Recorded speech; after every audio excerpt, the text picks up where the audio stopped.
Saibaba social club यांच्या वतीने लांझा महिला आश्रमातील गरजू विद्यार्थ्यांसाठी मोफत वह्या, छत्र्या आणि गणवेशाचे वाटप आज शुक्रवार 19 जून रोजी करण्यात आले. यावेळी न्यू एज्युकेशन सोसायटीचे चेअरमन जयवंत शेटे तसेच माजी नगराध्यक्षा संपदा वाघधरे, लांझा नगरपंचायतीचे गटनेते योगेश कावतकर, योगेश वाघधरे, साईबाबा सोशल क्लबचे अध्यक्ष मिंगेल मंतेरो, विजय बेर्डे यावेळी उपस्थित होते. या संस्थेने आतापर्यंत 101 बालकांना दत्तक दिलेले आहे. ते परदेशी बालक दत्तक म्हणून गेलेले आहेत आणि ते परदेशी असलेले जे त्यांचे पालक ते आतापर्यंत दरवर्षी आपल्या आश्रमाला लाखांनी रुपयाची मदत ते नेहमी करत असतात आणि या सगळ्या माध्यमातून हा आश्रम त्या मदतीनंच चांगल्या प्रकारे चालत आहे.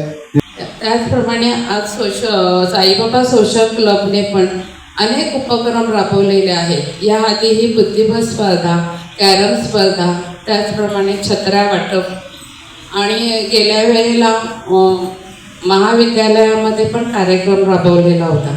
अनेक अशा ज्या समाजासाठी उपयुक्त असतील असे अनेक उपक्रम साईबाबा सोशल क्लब आयोजित करतो. शक्यतो मी सर्व कार्यक्रमांना त्यांच्या उपस्थित असते, कारण जे समाजासाठी उपयुक्त आहे असेच उपक्रम ते राबवतात. आज खरोखरच मी धन्यवाद देते साहेब की आपण आमच्या महिलाश्रम सारख्या विभागामध्ये आज आपण हा कार्यक्रम ठेवला, त्याबद्दल आपले खरोखर धन्यवाद. आमची संस्था ही सिंधुदुर्गमध्ये नोंदणीकृत आहे. 2006 साली आमची ही नोंदणीकृत झालेली आहे. आज 20 वर्ष झाली. आम्ही सिंधुदुर्गमध्ये बरीच कामं केलेली आहेत, बरेच उपक्रम केलेले आहेत. आम्ही एक 4 वर्षापूर्वी लांजामध्ये आलो.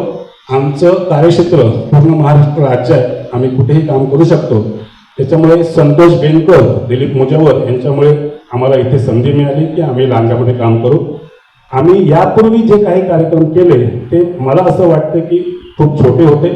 यापेक्षाही मोठे सामाजिक काम यापुढे आम्हाला लांजामध्ये करायचं आहे.